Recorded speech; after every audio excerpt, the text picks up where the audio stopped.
Footpath clean up drive ಇದೀಗ ಮುಂದುವರೆದಿದೆ ನಾಲ್ಕನೇ ದಿನಗಳಲ್ಲಿ ಇದೀಗ 264 ಕಿಲೋಮೀಟರ್ ಒತ್ತುವರಿ ತೆರವು ಆಗಿದೆ. ಜಿಬಿಯಿಂದ ಏನು ಫುಟ್ಪಾತ್ ತೆರವು ಕಾರ್ಯಾಚರಣೆ ನಡೀತಾ ಇದೆ ಕಳೆದ 4 ದಿನಗಳಲ್ಲಿ ಇದೀಗ 264 ಕಿಲೋಮೀಟರ್ ಒತ್ತುವರಿ ತೆರವು ಆಗಿದೆ ಅನ್ನುವಂಥದ್ರ ಬಗ್ಗೆ ಮಾಹಿತಿ ಸಿಗ್ತಾ ಇದೆ. ಜಿಬಿಎ 5 ಪಾಲಿಕೆ ವ್ಯಾಪ್ತಿಯಲ್ಲಿ ಇದೀಗ ಕಾರ್ಯಾಚರಣೆಯನ್ನ ನಡೆಸ್ತಾ ಇರುವಂತದ್ದು.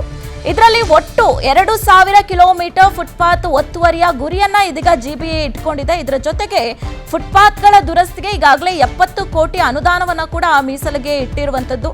ನಿಯಮ ಏನಾದರೂ ಉಲ್ಲಂಘಿಸಿದ್ರೆ, ಇನ್ ಕೇಸ್ ಏನಾದರೂ ಒತ್ತುವರಿ ಮಾಡಿದಂತ ಜಾಗದಲ್ಲಿ ವ್ಯಾಪಾರಸ್ಥರು ಮತ್ತೆ ಬಂದು ವ್ಯಾಪಾರವನ್ನ ಸ್ಟಾರ್ಟ್ ಮಾಡಿದ್ರೆ, ನಿಯಮವನ್ನ ಉಲ್ಲಂಘಿಸಿದ್ರೆ ಅವರ ಮೇಲೆ ಕಠಿಣ ಕಾನೂನು ಕ್ರಮವನ್ನು ತೆಗೆದುಕೊಳ್ಳುವಂತದ್ರ ಬಗ್ಗೆ ಕೂಡ ಇದಕ್ಕೆ ಎಚ್ಚರಿಕೆಯನ್ನ ನೀಡಲಾಗಿದೆ.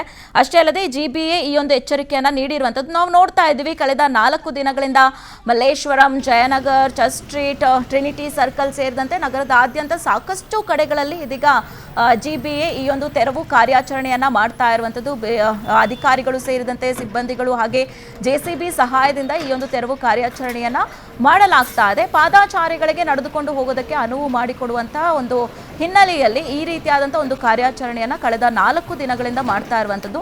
ಈ ಒಂದು ಕಾರ್ಯಾಚರಣೆಯಲ್ಲಿ ಫುಟ್ಪಾತ್ ಮೇಲೆ ಇರುವಂತಹ ಪೆಟ್ಟಿ ಅಂಗಡಿಗಳು, ಗೂಡಂಗಡಿಗಳು, ತಳ್ಳೋ ಗಾಡಿಗಳು, ಟೀ ಸ್ಟಾಲ್ಗಳು ಏನೇ ಇದ್ರೂ ಕೂಡ ಅದನ್ನ ತೆರವು ಮಾಡುವಂತ ಕೆಲಸವನ್ನ ಮಾಡಲಾಗ್ತಾ ಇದೆ. ಈ ವಿಚಾರಕ್ಕೆ ಸಂಬಂಧಪಟ್ಟಂತೆ ಇದೀಗ ಸುಮಾರು 2000 ಕಿಲೋಮೀಟರ್ ಫುಟ್ಪಾತ್ ಒತ್ತುವರಿಯ ಗುರಿಯನ್ನ ಇದೀಗ ಜಿಬಿಎ ಇಟ್ಕೊಂಡಿದೆ. ಇದರಲ್ಲಿ 4 ದಿನಗಳ ಕಾರ್ಯಾಚರಣೆಯಲ್ಲಿ 264 ಕಿಲೋಮೀಟರ್ ಒತ್ತುವರಿ ತೆರವು ಕೆಲಸ ಆಗಿದೆ ಅನ್ನುವಂಥದ್ರ ಬಗ್ಗೆ ಇದೀಗ ಮಾಹಿತಿ ಸಿಗ್ತಾ ಇರುವಂತದ್ದು.